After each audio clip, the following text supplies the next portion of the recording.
Namaste. We connect with prayers and meditations, which are full of wonderful, countless gems and pearls.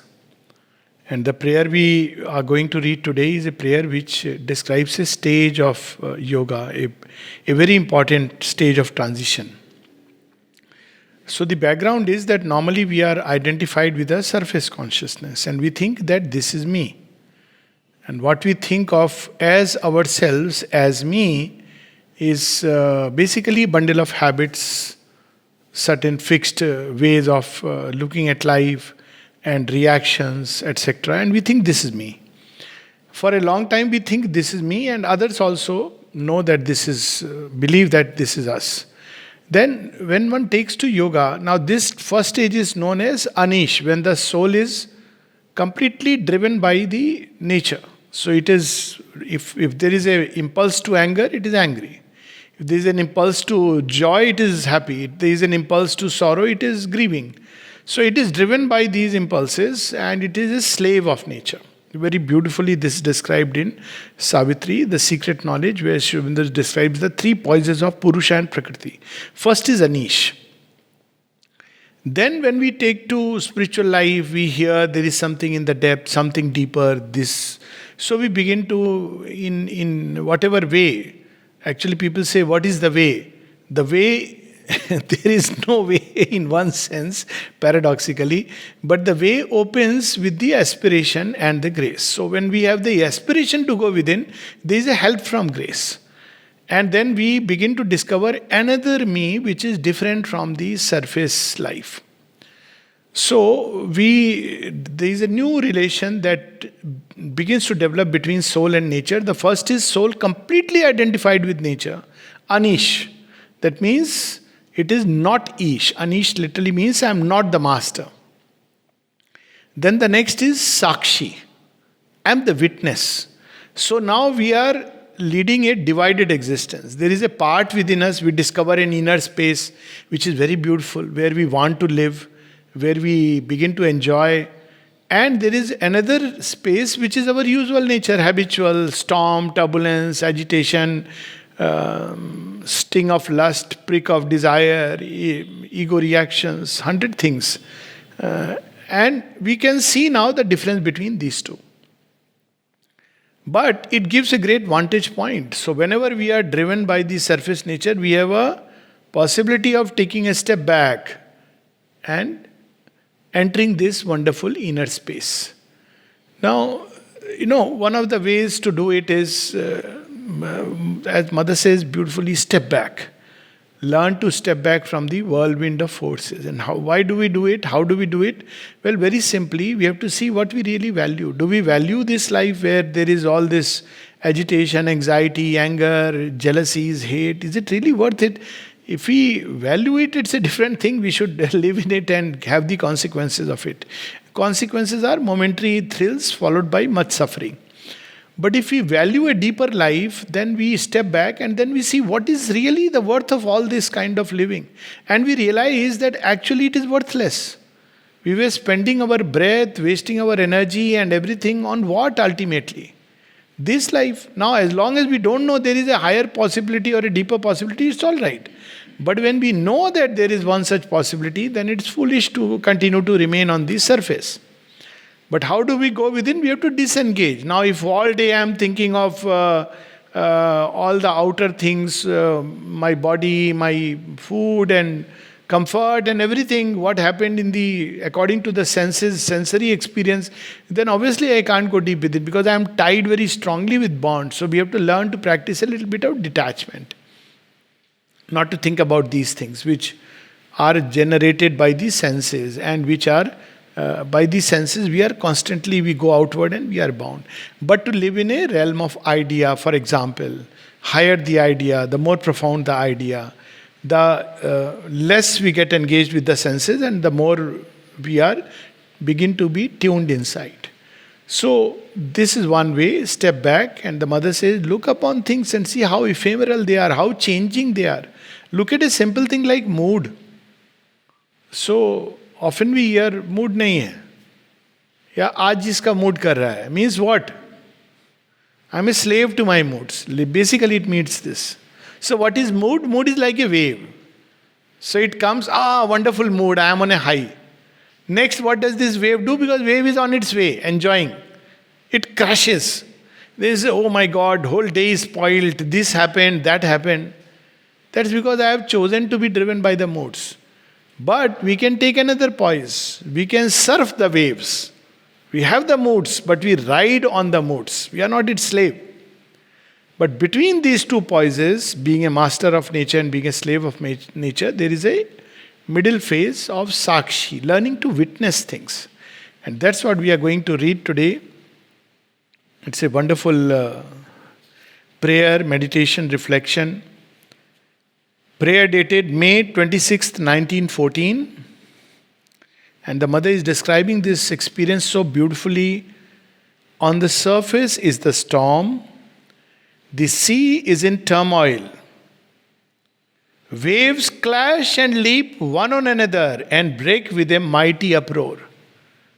So she is giving us a beautiful image. Every day we watch it. So on the surface, all the storm and everything happens. Now you see, when the tsunami is taking place on the surface, if you go to the depth, it is still calm. That is the beauty. It is still calm. Little bit earthquake has come in some area of the ocean bed, and the rest of the ocean is, by and large, it stays with that calmness. But all the time, under this water, in fury, are vast, smiling expanses, peaceful and motionless. So one is that we must know there are two parts, at least, of us. One is which is in storm, agitation, surface driven, and the other is which is vast, calm, wide, and we can enter into this. This much we should know. How to make somebody enter into it? The same method. Don't give importance to the surface phenomena. If somebody has said something, the reaction is of anger, don't give importance to that. We start judging, oh, you are like this. Finished. The game is over. So already the person is struggling on the surface. We have fixed the person. Isn't it? So instead of that, we should remind what was the great saying of the Upanishad? Svetketu, thou art that. Tattvamasi. Not Svetketu, you are this creature. Horrible. Instead of that, Svetketu, you are such a beautiful being. Mother speaks of it in one of the... That we should be in that state where, like a sage, we should be able to tell these beautiful words of a sage. Arise, O resplendent one. Instead of saying you are a weak person, you have this problem, you have this difficulty. It's not about positive thought, that instead of criticizing, praising, it's not that. Because praise is almost at the same level as criticism. Praise means we are flattering the ego, and criticism means we are pricking the ego. But this is going to a state which is trans-ego. It transcends the ego. It's not about I am such a good guy or I am such a bad guy. It's about I am not a guy. I am the Lord's Ansha. I am the divine portion. I am a portion of the infinite. That has to be reminded. So the moment we realize that, then things begin to change. So we can calm any fury. You see how there is a story in Shiva Puran when Mother Parvati has assumed the form of Kali and she is destroying all the worlds. And even the gods are running here, there. Then what does Shiva do? Shiva knows that she has the heart of the mother. And behind this fury is the heart of a mother. If we understand that what is behind this anger is love, is whatever. So what he does, Shiva becomes a baby. Heard about it? Batuk avatar. He becomes a baby. Now he is not doing this, sleeping and, he becomes a baby and starts crying. Now when Mother Kali, who is on a rampage, suddenly sees this baby cry, so she begins to wonder. Now seeing the baby cry, her Vatsalya comes out. And she changes back to Gauri, the Divine Mother. So this is the, if you put yourself in a state which is conducive to the deeper state of the person, you will help the person enter into that state. But if you get caught up in the surface movement, replying anger with anger, hate with hate, discussion with more punch-packed discussion, then it will be endless debate. But if you enter into that state, mother, so then everything changes. So she is reminding us how you look at this surface agitation from the depth. They look upon the surface agitation. There is the calm, vast, smiling expanses of our own being. They look upon the surface agitation as an indispensable act, for matter has to be vigorously churned if it is to become capable of manifesting entirely the divine light. Very interesting. Never looked at it like that. We think it is meaningless, useless. But why all these intense energies? This passion-driven creature, pricked by desire, lust, anger. Why? Because matter is such a hard fellow. If you tell it very softly, gently, look here, matter, you are divine, it finished. You shake it up, it wakes up. So in an extremely tamasic state in which the human body and earth matter is, earth substance is, so it has to be shaken up. That's why the asuras come first. They are called as the elders. They are the firstborn. So what do they do with all the asuric nature? They trample upon earth. And because of the heavy tread, matter begins to break and crack. It begins to call the divine because of the tread of the asura. So the first stage of evolution is when all these forces move us. So that's why Sri Aurobindo says every human being is an asura by birth. It is by spiritual life that he changes into the deva nature. It is not that some are asuras, some are devas.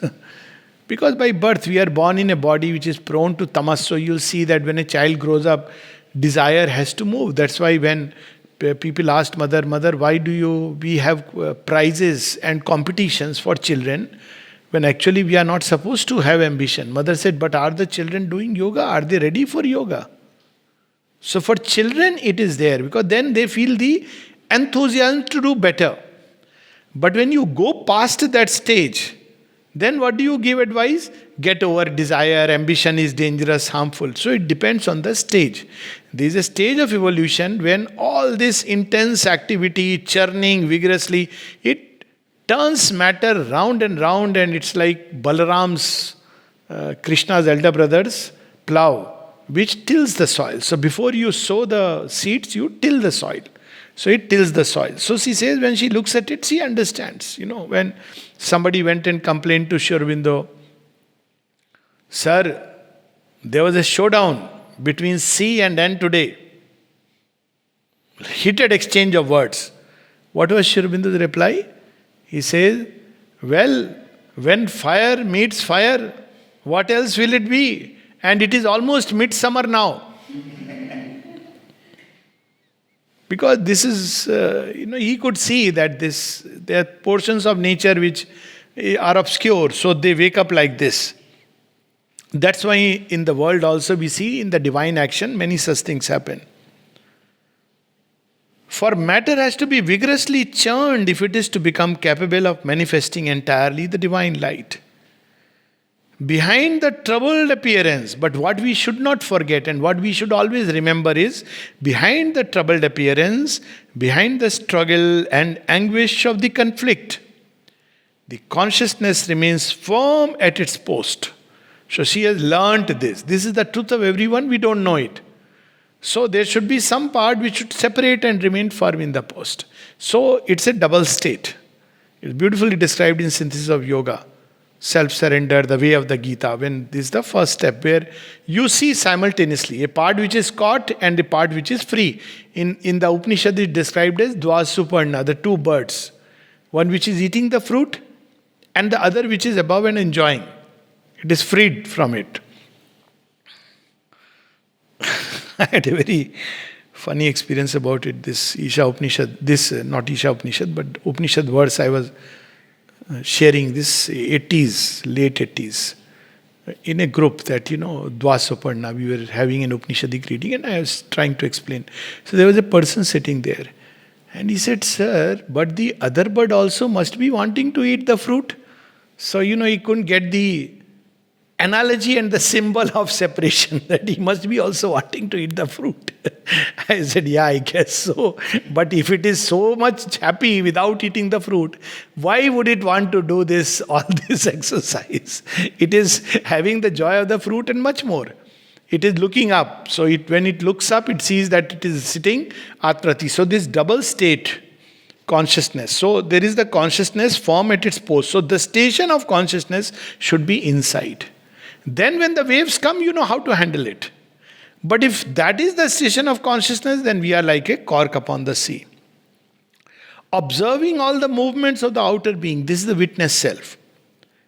It intervenes only to rectify direction and position. Time to time it will intervene. So from Sakshi it is going towards Isha Bhav. It does intervene time to time when it sees the place becoming too much. So rectify direction and position so as not to allow the play to become too dramatic. Too dramatic means two people are fighting. Now, one is when the consciousness doesn't go inside. So they fight, they become so angry, they stop talking to each other, they cut off all connection, everything is possible. The other is, after a while that this is now becoming too dramatic. Now it is escalating. So what do you do? When that situation is happening, you say, okay, Ma, sorry. This is very simple. Something, famous example of Nalnida, somebody caught him on the road and insulting him, going on insulting. So Nalnida hears for some time. After 10 minutes he said, "Shesh hoye gelo. Is it over? Can I go now?" So there are ways and means one can do this. It tremendously will improve our everyday life, our relationship, the degree of joy we can experience. Otherwise, we are caught all the time. To learn to be inwardly free, even if outwardly a movement comes, so that the play does not become too dramatic. This intervention is now firm and a little severe, now ironical, a call to order or a mockery. Full always of a strong, gentle, peaceful and smiling benevolence. So the intervention that takes place from the soul depths is never condemning, full of guilt. "Oh my God, you are such a horrible person. See, I am unfit." This is not soul intervention. Soul intervention is always full of gentle, calm, peaceful. It can be firm. No, I don't want to be anger prone. I don't want this. But not say, "Oh, you are an angry fellow. You are useless. You are gone for good. You are a lost case." No. So this difference is reminding us. Sometimes it is a little severe. Sometimes it is full of mockery. "Oh, you fellow, you have made a fool again of yourself." Sri Aurobindo says that, no, sin is a trick of Krishna. And at one place he says that earlier when I used to fall into this state, then I would get angry at Krishna. "You have made me fall again." Then later on, I would get up and with the corner of my eyes, I would look at him, but I have to pardon him. It's okay. But initially he would get angry. "Why did you do this?" And then you pardon him. But by this means, slowly we learn to start living within. This is a process. It's not like either we are here or there. There is a middle phase, and we all must understand and give time to each other to evolve. So sometimes it's full of mockery. Sometimes order. No, it's very disorderly to be like this. When we are agitated, what happens? Our sleep is disturbed, chaotic thoughts begin to come. What a disorder it is in the head. "In this silence I beheld thy infinite and eternal beatitude." So when we go into the depths, it's a moment, it's like changing a channel and everything changes. Then softly a prayer rises towards thee from what is still in the shadow and the struggles. This is a double poise. And now what to do? She is sending a prayer. She is teaching us how to handle this situation. Normally what we do, either we say, well, this is my nature. I don't care. Or we say, I am bad, I am useless. We are sucked into it. Or we say, oh, I am so horrible, guilt. All these are ignorant mechanisms. What is the right way? This is my surface nature, this is me, the deeper me. And then what happens? There is a prayer. What is the prayer from that part which is struggling? Oh, sweet master. Master is always sweet. He is never angry. We may feel all this, but master is always sweet. You know that story when Hutadi one day in anger threw flowers at mother and went away, said, I don't love you. Something like that. And she goes, I am packing up and going to go away. And mother sends Vasudhadi with a nice card. And she says, mother has sent this card. Okay, keep it there. Don't you want to know what mother said as soon as you left? Okay, tell me. She said she herself does not know how much she loves me. How mother can say that? Because she is looking at the depths. If we all also can connect to the truth of everyone, life would be so beautiful and everything. So there is a prayer, oh sweet master. Master looks like this. He does not condemn. He does not judge. He does not punish.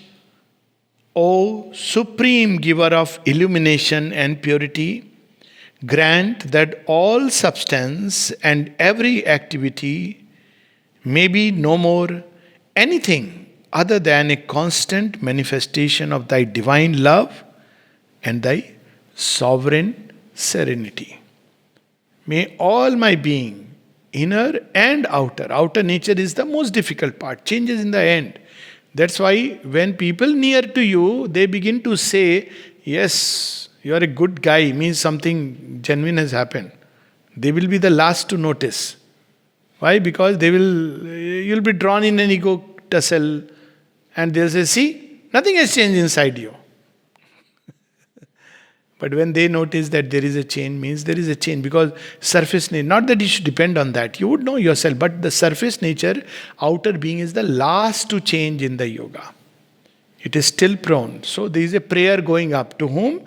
How we relate to the divine? If we say you are a punisher, then what will be the prayer? Punish me. Like there are some people who punish themselves. This is turning the divine into a monster. But the divine is all merciful, graceful.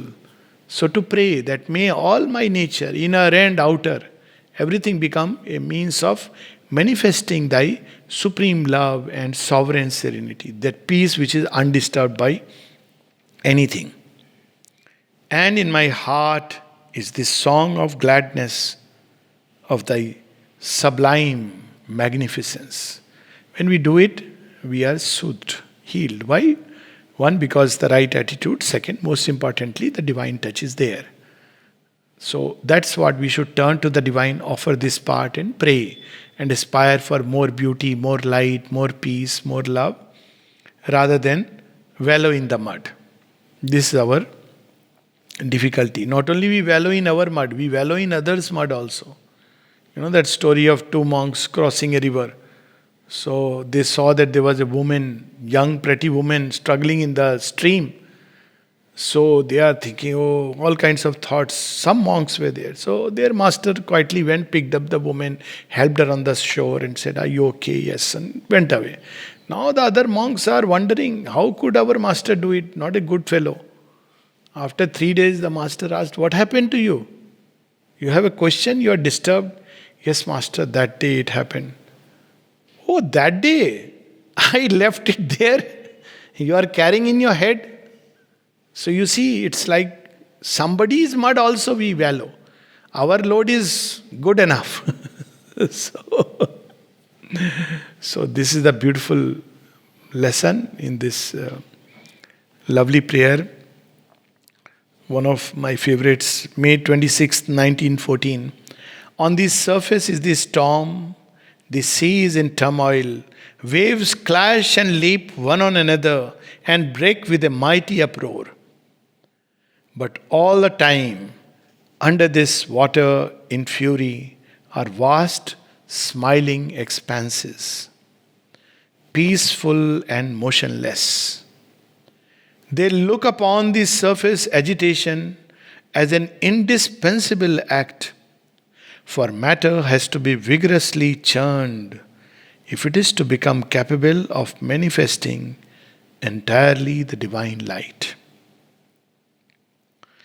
Behind the troubled appearance, behind the struggle and anguish of the conflict, the consciousness remains firm at its post, observing all the movements of the outer being.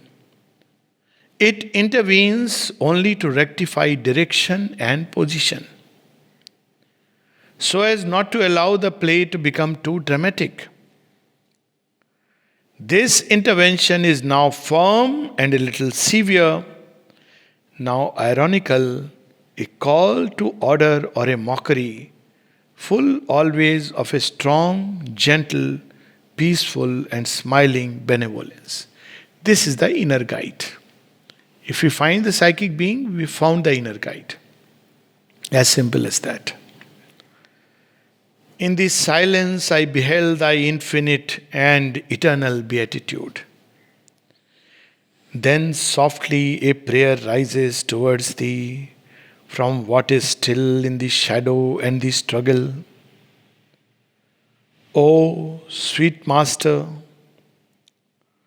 O supreme giver of illumination and purity, grant that all substance and every activity may be no more anything other than a constant manifestation of thy divine love and thy sovereign serenity. Substance is a cryptic word. Mental substance, vital substance, physical substance, they all have their own substance. And in my heart is this song of gladness of thy sublime magnificence.